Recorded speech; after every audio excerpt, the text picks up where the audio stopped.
Hello, Phil here from Wings of Pegasus, and welcome to another analysis video. On the agenda tonight, we have Neal Schon from Journey, of course, and this is going to be coming from 2012 from Montreal, and it's going to be Neal's guitar solo. He then leads into Stone in Love, so let's get Neal up on screen and see how he gets on.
And there we go. So then we're into Stone in Love.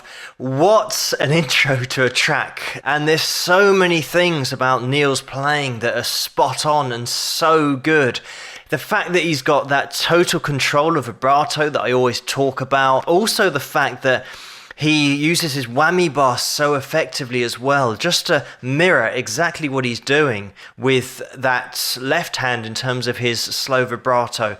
And there's so many elements in there. I think Neal falls into that category, very much like John Norum from Europe, where Journey are such a great band that have had such success and widespread success. So it means that their songs have charted and charted really well, that sometimes the guitar element and the technicalities of what Neal's doing gets lost. Some of the stuff in Journey songs, like Don't Stop Believing, for example, in the intro, the technicalities of actually getting that down is really tough. People that might not play guitar just accept it as a solo and never actually get into how technical that is to get it down note for note and phrase it exactly as Neal's doing.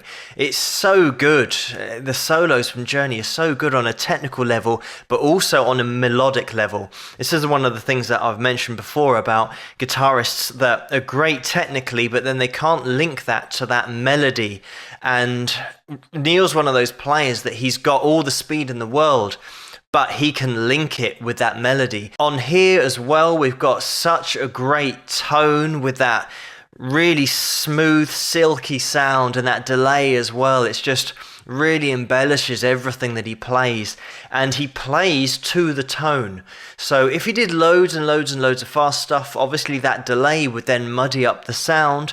but Neal is so good, he can just relax into that sound and just play those smooth, slow lines and let that vibrato just sing into that delay. It's such a great sound. And here we've also got that natural reverb of that big arena setting. Another thing Neal does to great effect here is just dipping in on that whammy bar before getting into his notes so that you get an ascending line up to the notes. It's almost like doing a pre-bend but the opposite way. So you're pushing down on the whammy bar so that the pitch is lower.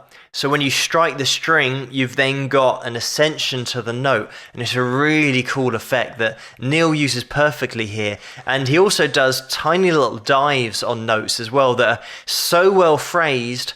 Again, you don't realize the technicalities of what he's playing because you just accept it for how it sounds and how cool it sounds. Whereas there's so much in this solo that really flies under the radar. The control and the ability on that whammy bar and the control of the vibrato as well. Really impressive stuff. And at times there's little parts where it almost takes on a Gary Moore, Parisian Walkways kind of sound. And that's how good Neal is, that he can start to sound like other great guitarists, but whilst having his own sound in there. And this is a classic example of someone who has got that technical side of the playing up to a really impressive speed, but they don't hammer away at speed all the time. They then have that appreciation of melody to get your solos to sing and connect with an audience, and every note means something. And I love that about Neal, that he just really relaxes into solos and doesn't just bombard you with notes. It's the ultimate use of fast technical playing and melodic playing as well. And this is just one of those videos that I didn't want to interrupt because it's so cool to listen to it from start to finish. And Neal's a really cool guy as well. I've had the privilege of exchanging messages with him on Twitter because he saw one of my Journey covers and he has some very kind words to say about that. So massive respect to Neal, just being in touch and kind of replying to things and just being a genuinely nice guy, even though he's right up there. You know, he's one of the top players of the 80s and 90s, and this is 2012, and he still maintains his level, if not improves. And so few guitarists do that. They have their time in the 80s and the 90s, and then sometimes they kind of go off a little bit, have an off night.